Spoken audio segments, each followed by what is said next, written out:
Tokyo Marui， 一个生存游戏界赫赫有名的日本品牌，地位好比女生包包的 LV。除了品牌光环之外，原厂的出数不到100，因为公差极小，弹道又远又直，让大家赞不绝口。光一把小枪售价就要卖到4000元以上。Tokyo Marui 很有诚意，真枪世界的枪被 Marui 做出来的玩具枪，还可以完整还原枪身刻字，这也是要归功于会保护自家产业的日本法规。什么时候我们台湾的政府可以像日本一样保护 BB 枪的法规比现在更加成熟呢？我这个主打着全民国防之名行玩生存游戏知识的频道，今天介绍的这把枪也是金牛座，枪管也是畅通的，但是绝对没办法改成真枪。而且我最近正在减肥中，所以就不用再帮我叫麦当劳直送。欢迎收看 Airsoft 黄标气枪人频道，我是你的生存游戏 Online 新手导览 NPC Wag。今天我们就来开箱这把 Charles 180 Curve 金牛座180弯曲手枪。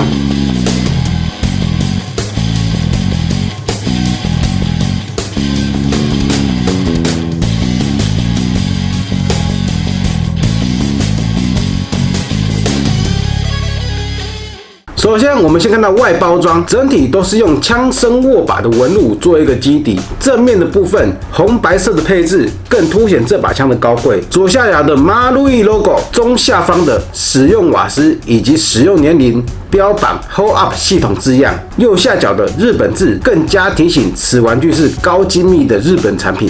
侧面的部分贴上一个大大的世界 No.1 的金色反光贴纸，安全标章以及警告标语。另外还有不断提醒大家使用年龄18岁以上，还有日本字样。打开包装盒，右下角斗大的 Curve 字样以及穿插的 Marui logo。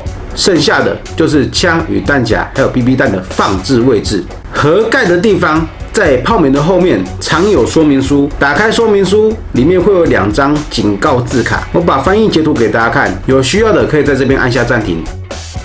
说明书的内容基本上就是大家所知道的用枪知识，以及这把枪还有弹夹的注意事项。除了说明书之外，还有附赠5张长宽 18.3 乘以 12.9 公分的靶纸，极简的风格把质感更加的提高。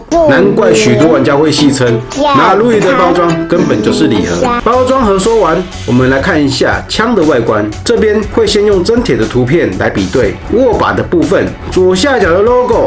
乍看之下跟真铁一样，但仔细看上面的刻字还是有多少闪避真铁的刻字。枪身的部分，我们看到真铁的枪身上刻有 logo 以及号码，而 Marui 则是没有。下面枪灯的开关按钮，真铁的部分是有作用的，而 Marui 是装饰用，跟真铁一样有安装夹子，在按钮下则是刻上出产产地，真铁的部分是美国，而 Marui 呢，当然是日本哦。刻字不同也是正常的。再看到左边的枪身，握把右下角 logo 位置跟另一面一样。让我比较惊讶的是，枪身上的枪支序号是真的有刻上去的，但因为成本的考量，所以每把枪的序号都一样。看到滑套的外观，纹路跟真铁一样，是使用鱼鳞纹路，退壳钩的涂色。真的会让人误以为是金属材质。在夹子的上方，真铁是 Taurus 的刻字，而 Marui 是标示这是玩具枪的刻字。上面抛弹口380 Auto 的刻字是一模一样的，差别在于旁边的 logo Marui 是没有的。右侧的 Curve 与左侧的 Miami FL 还有滑套的上方刻字都跟真铁一样，而扳机的位置上方是保险机关，这个地方真铁没有。从后面看过来，瞄准线以及夹子、握把、指滑纹跟真铁是一样的位置。从正面看，真铁有枪灯跟雷射，Marui也有，但则是装饰用的。这个角度大家会看到枪身为什么是歪的？其实别担心，枪身歪歪的是因为真铁也是一样，所以它的名字才叫做 curve 弯曲的意思。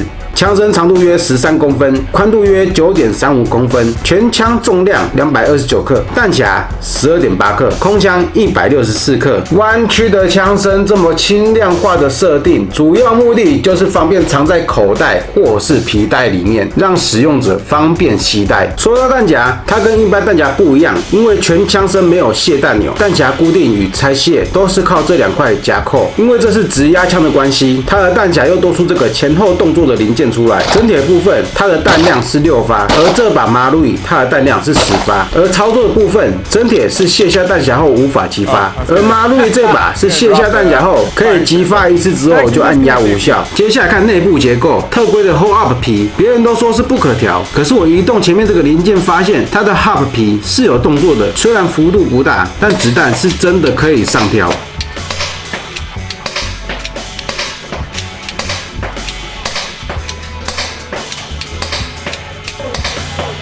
接下来它的内管长度大约61毫米，也是特规。另外我们看到装饰枪灯的地方，它是镂空的，应该是可以让有 DIY 能力的朋友改枪灯吧。整体讲完之后呢，接下来我们开始测试它的性能。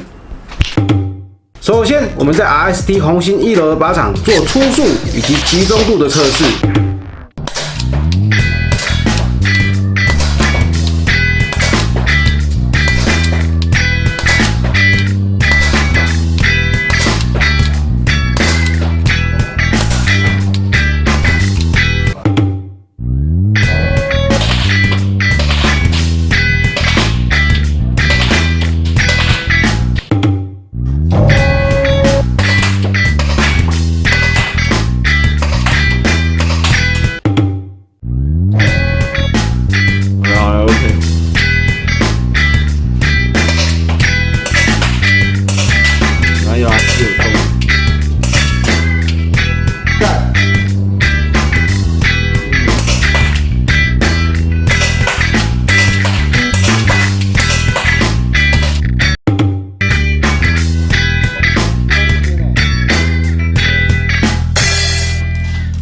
经过以上的测试，我们先说这把的优点：收纳方便，不用特别买枪套，它就可以挂在身上，随时使用。更何况马路易的原厂弹道是大家有目共睹的，而且这一把只要2500，是马路易有史以来出的最便宜的枪。但是我不建议新手买。刚刚介绍这把枪，它的性能不错，价钱便宜，为什么我是不推荐新手买呢？因为刚刚讲的优点相反过来，它就会变成缺点。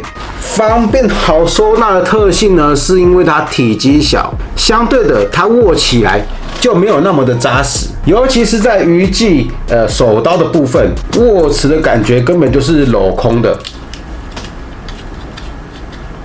另外，因为是直压枪，所以它扳机的扣压呢，力道会比一般滑套的瓦斯枪扣压还要重。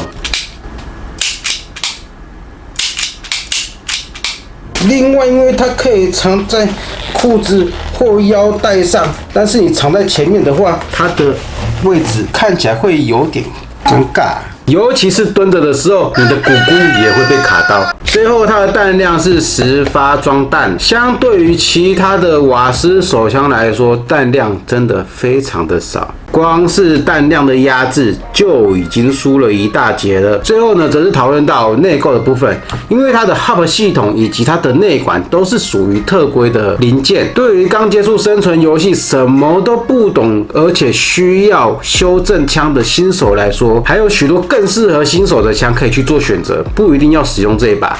那这一把枪到底要卖给谁，适合什么玩家呢？我先跟大家做说明，收藏类型的玩家。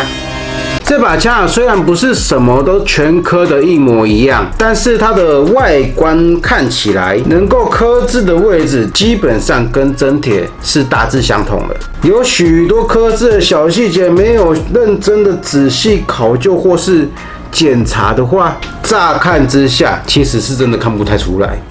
要求轻装备的玩家，如果你不喜欢大包小包的出门，只是要求全轻量化的装备，而使用的枪是属于好收纳冲锋枪系列的，常打的场地又属于室内或是 CQB 场地的，对于装备精简轻量化的玩家，这把枪再适合不过。喜欢特工随护类型类的玩家，这类玩家的装备呢，跟刚刚说的轻量化玩家装备其实是差不多，差别就在于装备的考究程度会有一点小落差。对于特工或是随护这种角色爱好的玩家呢，再搭配上最近又在炒一波起来的 FNG9，又或者是叫做 FPG， 又或者是绝迹已久的 Quiz， 搭配起来更有特工的味道。OK， 那今天影片就到这边，喜欢这部影片的话，记得订阅、开启小铃铛、按赞以及分享。